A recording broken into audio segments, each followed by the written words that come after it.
And welcome back to another edition of the John Wayne Surge Protector Podcast, a 60/40 production. I'm Eric Halsey. Hi, I'm Alex Midway, and thank you for joining us on this wonderful Tuesday. And I feel like you've got something to say there, Eric. I had a fun conversation just before we started today with a guy I work with. He is 31 years old and took off on Thursday for his birthday. So I asked, hey, how was your birthday? Big plans? He's like, no, I just don't work on my birthday. And I was like, this seems kind of childish. And he got very offended. And then it just sort of kind of rolled in. So what's your take on taking off on your birthday just because it's your birthday? I mean, I've celebrated more than one holiday overseas and some in combat zones, so days are days. And for me, getting drunk on like a Thanksgiving or a New Year's Day, that's amateur hour. You wait a day or two till after. It's kind of like buying roses the day after Valentine's Day. You get all the sweet deals, like restaurants aren't packed.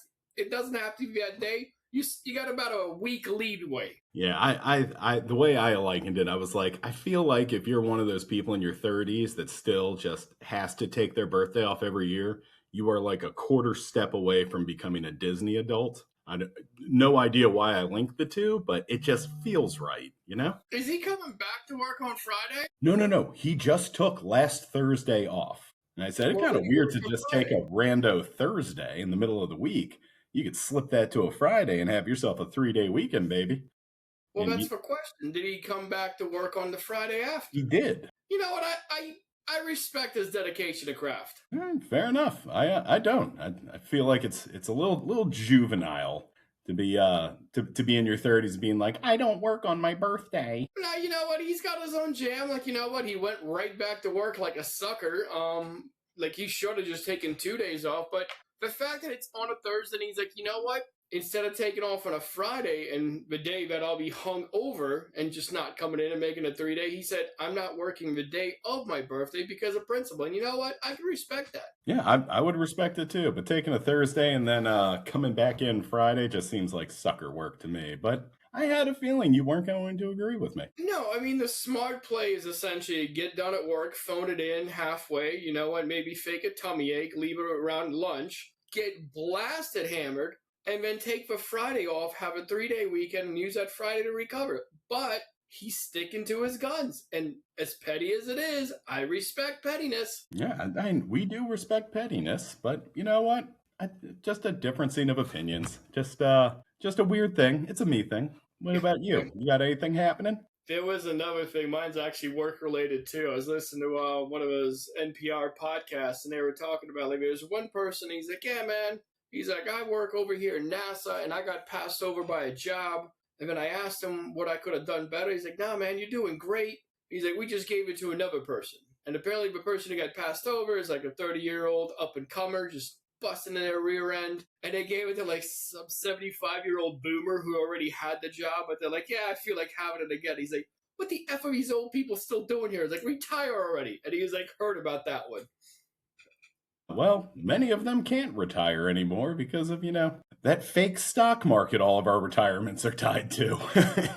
Well, do you know the whole story about retirement? I don't. About the 1880s, from what they said on here, it's essentially, it started out in Germany. Germany's like, listen, man, he's like, around a certain age, we're going to go ahead and we're going to have you, the government will hook you up this way, guys, get out of the system, and you don't have to work all the time. And the old common folk loved it, and they started being all about it and spread to America. And for us, like, retirement was great because we had the pensions, we had unions, you were able to financially be safe and retire. And don't forget Social Security. Yeah. All those things are actually worth something. But nowadays, like, it's going away, and they had, like, conflicting views. They had one guy who, like, he's a professor at Yale, and he was like, yeah, man, at a certain point, he's like, you need to get out of the workforces. And he cited a few things. He said researchers, as you get older, like, you essentially, the quality of your research just goes down the drain. Like, when you're an up-and-comer, you're finding out new things, finding out cures. When you're, like, on the back end of your career, you're just rehashing whatever you found in your teenage years. and they had another conflicting view. And it was like this old lady. She's like, I'm 75 and I love going to work. I'm like, what the hell, lady? Like, this is why this country's cooked. He's like, we're all here. He's like, oh boy, I can't wait to work till I'm 85. Like, listen, being active and having an active brain, I get it. It helps you be there. But the fact that you're still clocking in for a paycheck at 75 and not like running a book farm or whatever else for fun, I don't get that. So, I worked with when I first, graduated high school. One of my very first jobs, got hooked up with this great old man who basically told me, "Don't worry about retirement. You're gonna die working." So, and you know what? He wasn't that off track the way I was going in my early 20s. But he basically he was like, "My retirement plan's amazing because I'm still going to have Social Security you'll pay for. And then I'm just going to hand out stickers and be a welcomer at Walmart. Like, here's your sticker, go to hell. Here's your sticker, keep moving." Yeah. Right? And that's great. I get that side of it. Something tells me, like, I'll be one of those people that needs some kind of useless part-time job at some bait shop or something. But yeah, man, those are what the minimum jobs need to be going to. You're going to be getting water out of a local creek, whatever's left, and feeding the data center with it. That's going to be the gig economy by the time we retire. Oh, well, more on that later. Yeah. But again, like, the fact that this country is like, it's all about just being a wage slave and just working and like, oh yeah, well, I worked 75 hours last week. Like, you shouldn't be proud of these things. Like, these should make you enraged. Yeah, no, the joys of work ethic is another capitalist trick to just keep you moving. I pulled myself up by my bootstraps. Like, cool. That guy finds a loophole and now he has a yacht. He's like, yeah, but I made this myself. I'm like, he has a yacht. Did you not hear me? Also, that guy's making everything more expensive, which is why you can't retire yet. You big old dummy. But yeah, but it's some of the things, and I do like it.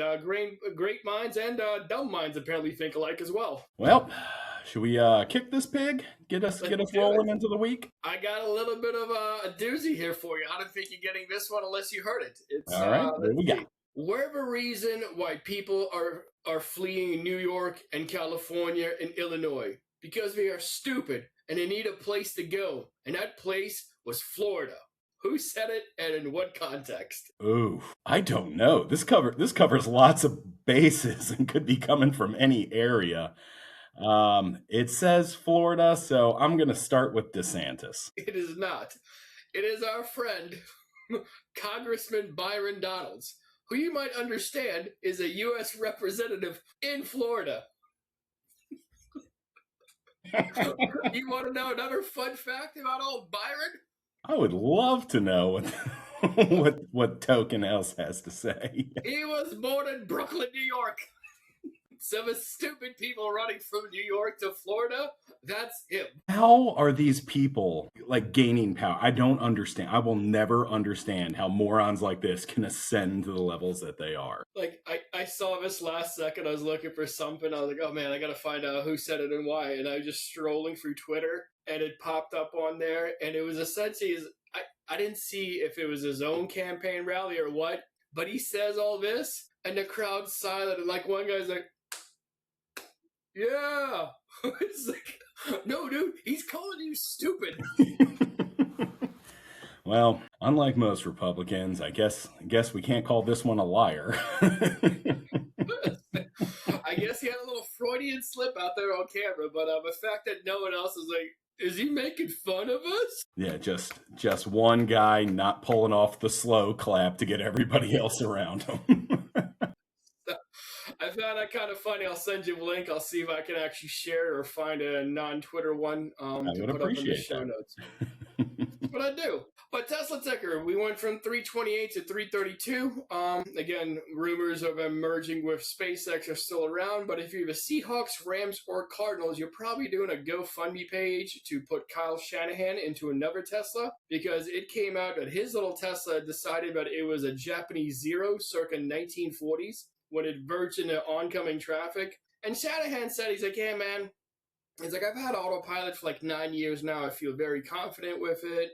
and I dropped my phone and I was looking at it, so I didn't see if Autopilot was engaged or not. And Kyle, I wasn't there, buddy, but I can 1,000,000% tell you that Autopilot disengages right before an accident. Yeah, I'm pretty sure there was a pretty damning report like a year ago that was basically like the second like the Tesla determines impact is gonna happen, they just turn autopilot off like it's manufactured that way. Yeah, Another reason to not let anything else be autonomous. yeah, it's weird. It's a giant company not wanting to take ownership of its liabilities. Like came out of left field to me. Well, liabilities is one of those socialist words, and if you have any sort of if you're geared towards accountability, you might as well go back to communist China where you came from. Everything's communist. Like, Jesus, you guys just keep using buzzwords. But SpaceX, the other half of our little trillionaires empire, is went from 135 to 133. It's not the 108, but it's also not the 200 something that it peaked at. And it's kind of selling at the same price as the IPO. And Deutsche Bank analysts said that SpaceX's target to reach 100 billion in annualized recurring revenue by the end of the year is likely very achievable. And these are the same people who financed Trump's casino, so clearly financial geniuses. And just so we're clear, the SpaceX target to reach $100 billion, SpaceX's only customer is the United States government, right? Yeah, it's essentially selling Starlinks and rockets to space. Okay. So it's all based on government contracting, not actually producing a product for mass purchase like pretty much everything else on said stock market. Well, Right? Starlink. Well, I guess they have Starlink, but that also only goes to other governments, right? No, you can buy Starlink yourself. A lot of people who essentially roam around in little RV campers, they love Starlink because you can get internet wherever. All right, Hence the well, name, never Starlink. mind. I was planning on taking this hot S all over Elon again, but I guess I was incorrect. Guess it is achievable. I mean, Starlink is a pretty neat product, but the fact that they're saying they can do a whole lot more in a short amount of time, like, I really haven't seen it because SpaceX is literally just keeps sinking more and more money into just building data centers. Well, more on data centers later. I think Elon Elon, has a little bit of a he's got a little bit of a race with Bezos to to be king of data centers, but we'll get into that later. I mean, they've been doing the Blue Origin SpaceX thing for a while, so it only makes sense. But the things that are going to shock you, it's the fact that Russia bars the only opposing war party in Ukraine from parliamentary vote. And apparently, I found out that there is a liberal party operating in Moscow, and the fact that they're not all in the gulag or dead is just a feat by itself. The party is called Yabloko, which stands for essentially an apple, and they were accused by the pro-Putin party Rodina, which means motherland, that Yabloko was receiving aid from Western sources. So down here, we call everybody a communist. Over there, they call everyone a Westerner. So it's kind of like we're all the same at the end of the day. Well, the difference is Yabloko, awesome name, and here we're just a little bit more diversified, where we also blame socialists, Mexicans, and Muslims. But you know what? We're all pretty much heading in the right direction. I mean, they're not big fans of the gays over there either, so it's a lot of things that are similar. Yeah. Whatever happened to Putty Riot? I think they got out of jail. I don't think they're there anymore. It's because definitely they'd go right back into jail just for performing. It's one of the things that Putin did a long time ago is he started calling them anti-patriotic. I forgot exactly what it was, but any kind of a protest or anytime you voice against the state is called a protest. Yeah, I remember that it was a big story 10 years ago, and then I never heard how that bad boy ended. But hopefully those ladies are out and about and doing some music somewhere a little bit more socially acceptable. They went to jail for a while. Well, I know they did. I just hope they're out. It was one of the big pushes, essentially, by the Russian Orthodox Church because they had a big outbreak about it. Like, oh, this is insane, and blah blah blah. And Putin wanted to start pimping the whole church angle, so he went ahead with them, and that's what's happened. I'm guessing you're looking it up. Popular for its provocative punk rock music, blah blah blah. Did you know they had 11 women in there? I only remember about 4. Membership of approximately 11 women. Yeah, good for them. Did they just get a new drummer every time one got sent to jail? In December of 2025, Russian Ministry of Justice added Putty Riot to its list of extremist organizations. Oh, we could be heading in that direction too. So, Our Attorney General, yeah, there's plenty of that. yep, more on that later. Yeah.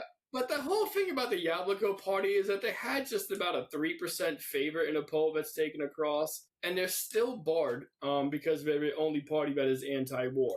And most of the Russians, another thing that they did a survey and is like, yeah, man, we're all for negotiating with Ukraine. And more of them are seeing the light as they find out their Wildberries accounts are burning. But when the guy in charge of a whole thing's negotiation is, we kind of want the whole thing. That's not negotiation. Yeah, again, this is honestly, it's going to have to end up on Ukraine to just hit Moscow over and over and over to eventually get to some point of like, well, maybe we should talk or use nuclear weapons. Yeah, I don't see any sort of negotiations happening. No. And it's essentially Ukraine's been knocking out the Wildberry centers, and I think I know they knocked out another one. And I don't know if you've seen it; it's all over my Twitter feed because the algo gets me. But they showed one of the Wildberries that burned. It was down to the ashes. Like even steel beams had burned in there. It's like, and God, where are the actual tinfoil hats in Russia? Like jet fuel, steel beams, like those aren't just tchotchkes in that warehouse. If we're melting steel, yeah, I've still never truly gotten a real answer on at what heat steel starts melting versus what jet fuel can do. But yeah, from everything I've read, and it's which is granted all tinfoil hat people, it sounds like it takes a little bit more than jet fuel to melt steel. There's a reasoning behind that one. I remember reading it. I think it was either in Close Space or something else. And it wasn't melting. It was essentially just structurally making them so they can bend. You're not melting the steel beams. When you're supporting a giant concrete structure, you have something that is under load. So you don't need to melt it if it's just freestanding versus if you have a bunch of stuff pounded on top, it takes less. Well, I guess you've read a little bit more descriptive stuff than I did in 2003, where I was like, I think this Bush guy did this. But I do with a lot of our manage our social media accounts out there, the YouTubes and everywhere else. I deal with a lot of trolls. I got to do a little bit of research to deal with these people. I was like, you know what? On paper, that sounds pretty smart. Like, oh, here's a scientific answer that took me 5 seconds to find. You and your research. Go grab your MAGA hat. But Ukraine went ahead and hit a plant that produces rocket fuel components, aviation fuel, composite material for drones, and high-octane gasoline in the Turman region. This is about 1,500 miles away from Ukraine, and this is also, they get a gold star because this is a return visit, as they went ahead and hit them last month, and they're like, cool, once you, we'll give you guys about a month to start repairing things, and then we're coming back as soon as the repairs are done. Yeah, at this point, I like revisiting things a month later once they're like, we got to get this back on track and just make all that work absolutely useless. Zelensky should ask Russia for a punch card, so every time they come back, and then the 10th one, they'll be free. Like the 10th time, you guys aren't allowed to shoot down our drones. Like if we can make it into 9 times, we get a 10th one on the house. It's like, okay, it seems fair. Let's heat up these wild berries. Yeah. But another thing, it's a blast from the past, is we talked about a while back about that drone that went down over a resort town of Galeznik. So Ukraine also went ahead and took out an S-400 anti-ballistic missile defense system in that same area. And about 4 days ago, they took down a Volna Kupol Garant electronic warfare system in the area as well. And this system disrupts Starlink in about a 20 square kilometer area, and Starlink is used a lot of times on Ukrainian drones that are headed towards Russian factories. Do you know what else is around the Galeznik area up there? Not just the beach? Not a clue. What else you got? It is Putin's palace. Uh-huh. They just took down the electronic warfare aspect. They took down an air defense system, and they're going to go and put something into his palace. So this the palace itself, just from the pictures we've been able to see, looks awesome, right? Yeah, okay. But there's no way to look at it. Like, your first thought's definitely going to be like, oh, this is baller. Your next immediate thought is, just based on the way it looks, there's like this guy has to be evil. Like it is just a Bond villain home. There's a whole lot of brutalism, but rich brutalism. Oh, good to know it's in drone territory. Like, I hope when it happens it looks like that scene from Guardians of the Galaxy where Rocket just flies a ship right into a guy. gotta be a beautiful thing to watch. It's just Amazing. the whole thing collapsed. And you know what? That might be my new Yuletide log versus a wild berries burning. Dude, just thinking about it, my hair, if you can see, my hair is standing up on my arm. Yeah, it'll be a wonderful moment when it does happen. But another thing that we also said, like last episode, we were talking about Russia using cluster munitions on civilians. And again, on YouTube, one guy posted up, he's like, well, they also have hyperbaric rockets. I was like, well, hyperbaric rockets don't exist. Hyperbaric chambers do. Thermobaric rockets exist. So first of all, get your terminology right. And his argument is like, well, it could be worse. It could be using thermobaric rockets. Like, that is the dumbest argument on the planet. It's like, what do you want your civilians killed with? Cluster munitions? But then they don't have to die because of thermobaric rockets. Like, you effing idiot. So he's using the PragerU argument of slavery is not that bad when you compare it to dying. Like, listen, I only kicked you in the shins. I could have got your balls. Like, well, putting it that way, I guess I'm feeling 100% peachy. Thanks, man. Well, I guess in that same stance, socialism's probably better than nuclear war then, right? Yeah. And if you give away 90% of your country, it's better than losing 100%. I'm like, Putin, you're a master negotiator. Yeah, you want that 100% of that 10%. But as far as the cluster munitions, we talked about them, and Russia and Ukraine have both used them. Some of the actual munitions that we actually got from, Ukraine got from the U.S. when they were giving out munitions, and Ukraine used them on open battlefields and in a war zone where it makes sense. And Russia used them on a civilian populace. And I have bad news for Russia because Ukraine just purchased $280 million defense package from Turkey. It has 17 M39 ATACMS ballistic missiles, 12 M270 MLRS launchers, 2,524 cluster rockets, and 47,000 heavy artillery shells. So they saw the whole thing in Kiev and said, cool, why don't we go stock up on a couple of these as well? Yeah, 70 ballistic missiles sounds like, honestly, it sounds like we're going to get some more great videos out of Ukraine shortly. Yeah. And if you're any of those new North Koreans that got imported into Russia and happen to be listening to the podcast, you can be rest assured that some of those are headed your way. Yeah, you know what? Consider it Ukraine's welcome gift. Greetings from Honey Badger Stan. Welcome to the neighborhood. Like, what the hell? Yeah, maybe Zelensky will, when he goes to sign the rockets, like our politicians do, he can write that in Korean for him. Yeah, but I mean, again, for anybody who's really considering the whole, like, well, North Koreans, them being in Russia, it doesn't affect us in any which way. Like, it kind of does, because if we remember about 6 to 8 years ago, when North Korea was first testing out their rocket program, they weren't doing so good. Those things would always be in the ocean, missing their targets and everything else. Then Russia helps install high-speed internet for them, and right afterwards, those rockets get a whole lot more accurate. And you can bet your rear end, this is kind of a tit for tat. Like, big governments don't do like deals like that for nothing. You don't send a bunch of your military members if you're not going to get something back. And what North Korea needs now is nuclear tech. Yeah, for everything that I've been really paying attention to here, governments don't actually do anything for the good of the people. It is always quid pro quo. There is always another line of, we can give you this, also you're going to have to do this, but we're not really going to talk about it. And I feel like that is exactly what Russia did with North Korea. No, well, I mean, without a doubt, they essentially improved the internet. Like, listen, we don't have too many friends, but we're going to have this guy who's a friend, give you some internet, you're going to have some rockets, now you're going to feed us rockets, to blow up other people, and we're going to teach you how to make nuclear bombs.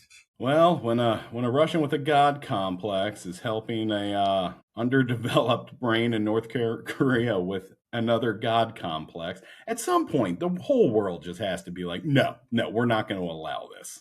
Like, when is anybody else getting in on this? Well, you don't want to offend Russia. You can't cross that red line and blah, blah, blah, blah, blah. Like, they literally have another country helping them out. It's like, yeah, but we can't send aid to Ukraine because that would anger the Russians. Like, there's literally two countries beat up on one. Yeah, they can't take out Ukraine like they predicted in less than a week. We're on year 5 of this week, and Ukraine's throwing dollar store stuff at them and blowing up refineries. Like, why are we afraid of Russia? Yeah, doesn't make any sense. But as far as Ukraine doing things on the cheap, I actually got a little bit more clarity as far as the Patriot system going to Ukraine, and Trump granted them the license to actually build their own Patriot missiles down there. It's not going to happen because Lockheed Martin and Raytheon, the guys who are in charge of the Patriot missiles, they're concerned that the Ukrainians are going to be like, cool, well, this is how you can do it for cheaper. This is how you can do it for a whole lot better. And yeah, we're going to do this. And my brother in Christ, I'm going to tell you right now, that is going to happen. It's going to happen sooner or later, but the fact that you're stopping them from doing it right now, you're getting people killed. Do you know when the Patriot missile was actually built? I don't, so I'm going to guess 1994. You know what? I would have thought it'd be at least 2000. This seems like pretty modern technology, but this thing was developed in 1984. And they've been resting in their laurels like, uh-oh, now someone's going to make something better. I was like, I don't know, man. Maybe make better technology instead of sitting on your rear end and just relying on something you built, 30-some years ago now? Yeah, I definitely remember a pro wrestler at some point referring to his arms as Patriot missiles. So I was definitely guessing early 90s, but yeah, 1984. It sounds like a Hulk Hogan thing to say. I didn't know WWF had a history course. But I've talked about this before. I know a bunch of things for the dumbest reasons possible, mostly because it was either showed up on wrestling or Comedy Central. What's the one? It was a Simpsons episode when Bart's trapped in there, trying to get out of the what's it called, the lion cage, and it's all Roman numerals. Like, oh, Rocky 1, Rocky 2. He's like, oh, Rocky 4. That's me. That is 1000% me. You know what? Sometimes TV does help teach the children, so. It raised me pretty okay. Pretty okay. That's a new standard right here. Hey, pretty okay is doing great right now. If only we have a pretty okay president. But did you hear about him, the story that's come out about him switching planes in Turkey in a Sky Chef truck? No, I didn't hear about this one. So apparently when Commander-in-Chief was out there in the middle of, and he was in Turkey, on the way out, and this is a time when he was supposed to fly back on Air Force One, the new one, the Qatari one, he's like, no, we're going to take an old one. So he ended up getting on one of the planes, and then he walked to the back, and like a Sky Chef truck that was hooked up to the back, he got into that, and then that truck left that plane and went to another one. He was so scared about the Iranians shooting him down that he literally switched planes. Okay, is this the same? All right, so this is the same one with the first plane swap that everybody lost their minds over about who's reporting this, right? Correct. Okay, so this didn't happen again. This is the same one. Did not hear anything about this food truck. However, big boy waddling into a food truck and ending up on a different plane sounds 1000% like something that would happen to him. So essentially, this isn't the first time a president flew into a country under not an Air Force One and they used a decoy one. Apparently, Clinton did it back in 2000 when I think it was Pakistan he flew into. They had Air Force One land, then just a U.S. jet land, and then an unflagged jet with Clinton on it finally land, and that's normal. But essentially, what Clinton ended up doing, he then told Congress, he told the people, they weren't trying to hide it, and Trump is trying to get this whole persona that he's a big bad boy and he's the toughest alpha male out there. And they literally had to dig this up. And the fact that he didn't disclose it, that's the big issue. Yeah, no. You when you're 6'3", 215, brand new head of hair this week, it's hard to then be like, I was afraid of missiles. No, of course he's not afraid of missiles. He's afraid of justice. Like nothing can stop me. I'll punch him out of the sky. Yeah. That's why God chose him to run this country, right, guys? So another thing that's also surfaced as well, and this is a great one for me. But he didn't take a salary crowd. Saying that, oh, you know what, this president's saving us money. An Avenger surface-to-air missile system is protecting Trump while golfing. Did you see the picture of him on a golf course with a Hummer in the back? I did not, no. So there's a picture of him golfing, and he's just not a care in the world. And in the back is this one desert tan Humvee with the Avenger package on the back. And the Avenger is a short-range air defense system, SHORAD, and for the sake of the argument, it's like a mini Patriot battery. It fires Stinger missiles, but again, they were made to do the same thing. And the whole thing, like, it is like this was in Bedminster, New Jersey. He thinks that the Iranians can hit him with something in New Jersey, and he has a U.S. military protecting him there. And honestly, that picture paints how like America's doing right now as a country. This guy doesn't give an F, and he's golfing, and we're over here working on the weekend trying to make sure nothing falls apart. And I'm sure we're also picking up the tab for this cool new security. Yeah, no, you know what? The man needs to golf. God chose him as a golfer and as a president and our hero and alpha male and all these things. It's dumb. This gives me that same feeling of like, have you ever been to a Starbucks and there's a guy, just some citizen with a holstered gun in line in front of you? Like, why?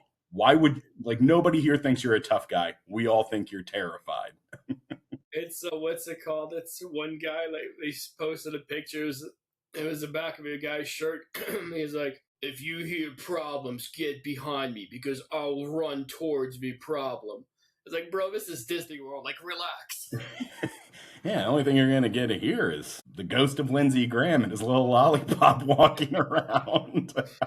Like, honestly, if you need a gun to feel safe at a Starbucks, you're an idiot. And first of all, you probably don't take enough like range classes. You're probably going to hit 6 bystanders and maybe nick the guy shooting. Yeah, I'm thinking most of these guys are actually the type of sissies that end up cowering behind a table and then telling you later about how he was just getting ready to jump on it. Like all the guys down there who were like cowering during January 6th, like, oh, blue-haired people have a problem. Like, you freaking idiot. Yeah, like Mark Wayne Mullen hiding behind stuff, but being super alpha male and challenging people to fights, even though he can't put the border between his first name. Yep. So, speaking of problems that are attacking this country, it's time for our Mom Donnie stand update, and the whole tag Mom Donnie and its fixed thing is starting to gain a whole lot of traction. Like, one of the latest ones I saw, it's this dude. He's like, all right, you see that? You see those stairs? You know what I don't see? He's like, I don't see my boyfriend. Mom Donnie, fix it. And then Mom Donnie posts a response. He's like, cool, here's all the events going on in New York City this weekend. He's like, go find yourself a man. Like, he's fixing potholes. He's finding dates. It's insane. There is literally nothing that can't be accomplished in our system if you get the right person in there who's not concerned about becoming a billionaire. And you're like, oh, we hired him to do a job, and now he's doing the job. And now even Fox has had a couple internal memos over the past month, too, saying, stop talking about Mom Donnie. he's taking our viewers from us. Like, on one end, I'm happy this is all happening. And on another end, I am so pissed. I'm like, why haven't we all been doing this a whole lot sooner? It's like, if this all can get done. Yeah, like, if Mitch McConnell had actually like done anything for Kentuckians, then maybe all this other shady stuff would be a little bit more palatable.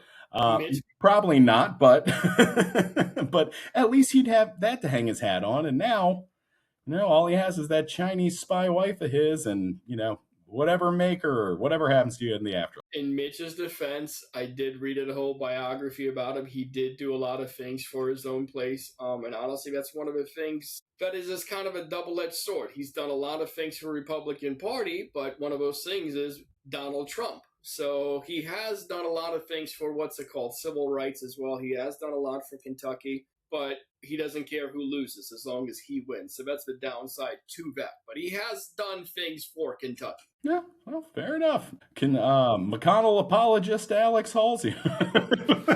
That's midway over here. Just give me that APAC money. That's what I'm aiming for, baby.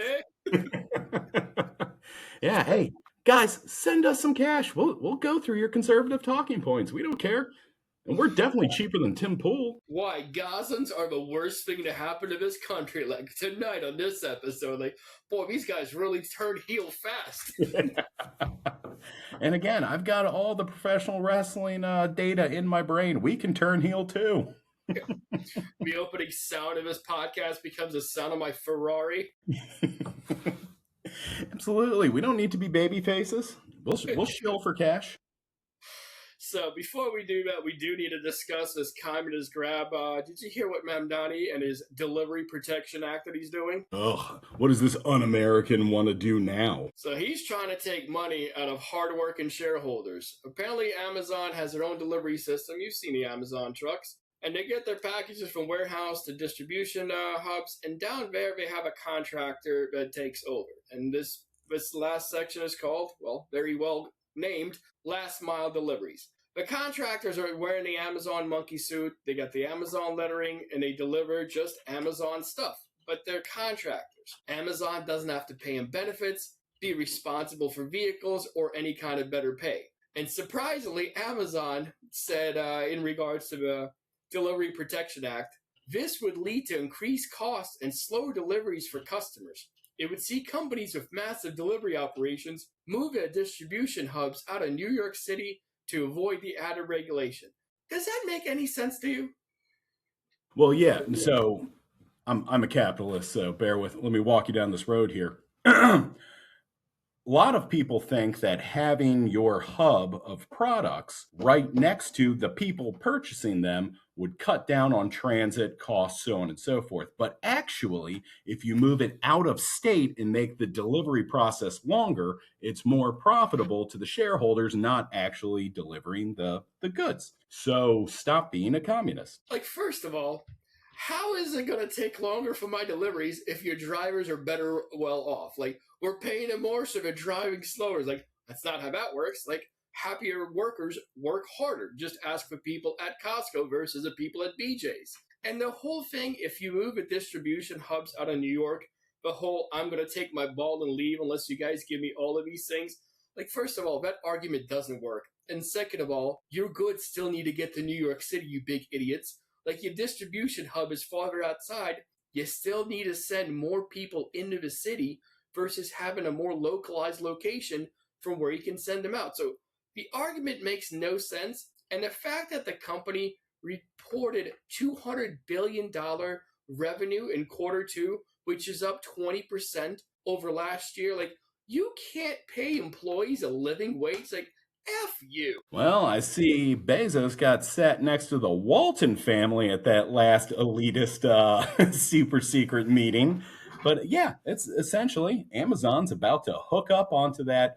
Well, we're not going to pay more than minimum wage, so it's up to you and the government to make ends meet. Well, I'm not a communist, so I'm going to go to my fourth job. Like, you freaking idiot. Why did you just stand up for your rights? Like, again, I'm not a communist. Like, this isn't communism. This is just a living wage. He's like, I said what I said. Like, fair enough. Enjoy your 2 hours of sleep. Yeah. When you're jumping 20% in a quarter, maybe, you know what? Maybe instead of the pizza party, just protect the workers a little bit. People won't try to kill you. It's a very simple thing. Yeah. You know what? Why aren't we making Jeffy roll around for a couple days doing deliveries? Why don't you see how fun and easy this job is, buddy? Yeah. No, that's for the poors. Well, on to some more bad news. Todd Blanche got to drop the word acting from his job role as he was confirmed by the Senate on Friday to officially take over the new Attorney General overseeing the Justice Department. Yikes. Blanche was formerly Trump's personal defense attorney, which by itself should easily disqualify him for conflict of interest. But it's a brave new world, and rules are for the poors. Blanche also allegedly had both his grubby little hands on that $1.7 billion weaponization fund, Trump's IRS no takesies backsies settlement pitch, Jeffrey Epstein #2, Ghislaine Maxwell's sweetheart plea deal to a minimum security prison. Is there anything this guy can't do? Blanche's confirmation narrowly passed Senate 50-49, with Mitch McConnell not voting due to probable death. Did you, what's it called? See the other thing he gave to Trump just now? What was it? Another "I love you, President Trump" on air? No. Before we get into that, did you see the Senator Cassidy when he was voting for the confirmation?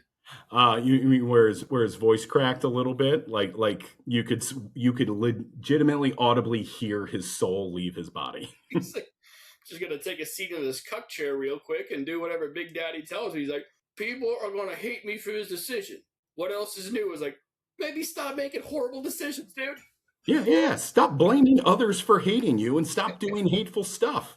That idiot also, and he's a doctor, right? Also led the charge to get RFK confirmed. So, in case you're wondering if Bill Cassidy is a giant a-hole, He's consistent, but the whole thing got Blanche apparently ended up doing it.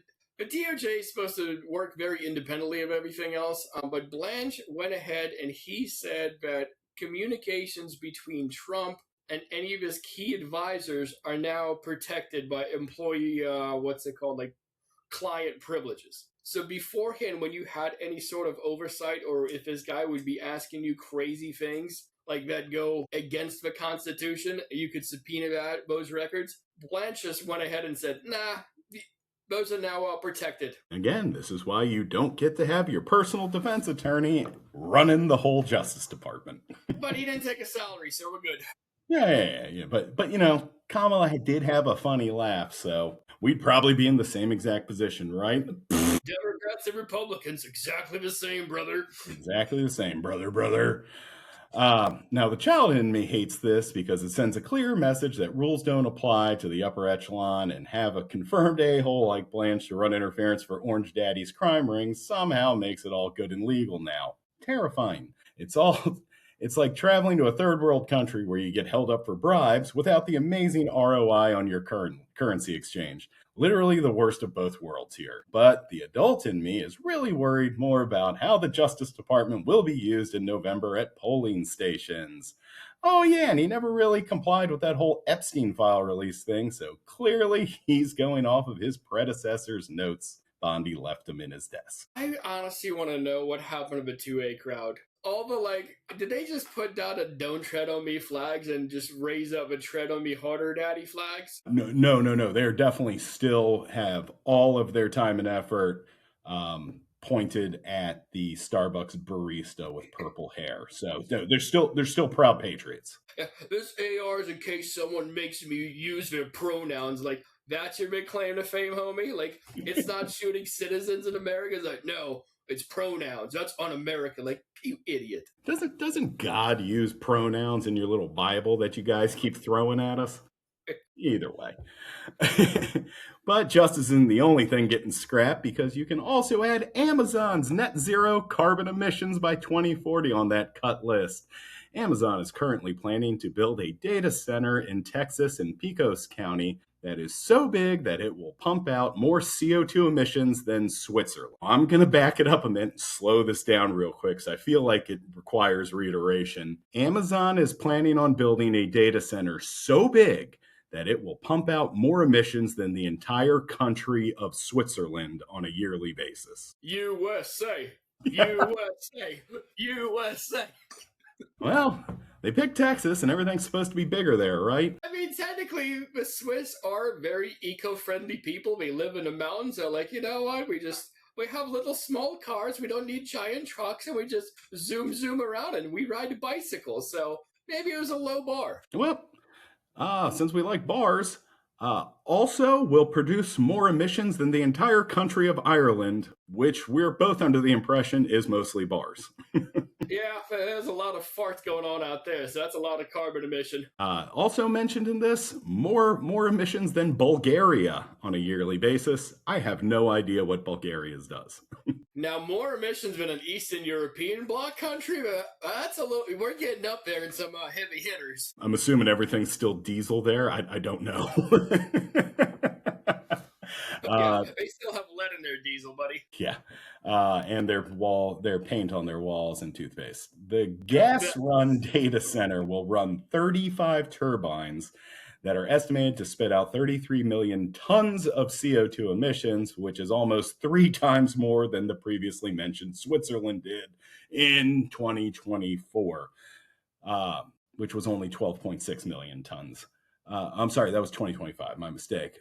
The data center will effectively make Amazon's goal of becoming net zero emissions by 2040 dead before it even starts. But don't worry, I'm sure Amazon has a way to keep their promises, right? So let's take it over to Amazon spokesperson Margaret Callahan, who said, "The world looks different now than when we co-founded this climate pledge." End of quote. Thanks for all that info, Marge. Well, she's not wrong. Margaret, more of the ice caps have melted. We're having record summers and things are effing burning. So, yes, the world is worse off climate-wise than it was when you made that stupid pledge. You should be going in the other direction.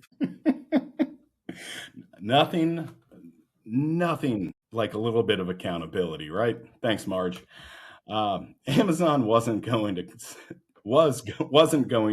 close, even come close to one of these promises before the giant energy suck was concocted. But Amazon recently disclosed that this last year, total emissions already jumped up and energy use skyrocketed 34% from 2024. So just a friendly reminder that billionaires are serial liars and will never have your best interest at heart. And most of them have had sex with children. So, pinata time yet? Hold on, it went up 34% since 2024? Correct. Didn't they just roll out like all their Amazon trucks are now electric? And now they're still doing that? Well, I guess none of that cuts through what they're spitting out with these stupid data centers. So just, guys, cannot stress this enough. Every single episode you will hear this from me. Data centers, very low, very few people working in them, chock full of copper and gold. So just get on it. I mean, but data centers are essentially just for data mining the populace. Like I saw one thing today online, somebody posted up, is like America is currently living in the country that they said China would be. I was like, yeah, we're pretty much in a surveillance state. Like, why do we keep building data centers if everyone I hear is just like, hey man, that AI bubble is going to pop? Like, why do we keep investing in this infrastructure that pumps out 3 times the carbon footprint of an effing country? Skynet. Why are we entertaining any of this? We get all the tech oligarchs, we put them all in a room, and then we hold a big raffle for who gets to beat them to death. One day. But until then, let's see. I think this is our last episode for a week. It's we both have to do things. I'll be going to see a Bills game, so go Bills. And I think we'll be back next week. Yep, should be back Tuesday. Till something else happens or explodes, and then we might get a emergency episode. There we go. I doubt it. We'll explode with it. I'm Alex Medway. See you guys next week. Hope it's a good one. I'm Eric Halsey. Don't forget to chop down flock cameras whenever you see one. Daddy, chill. Later, Gators.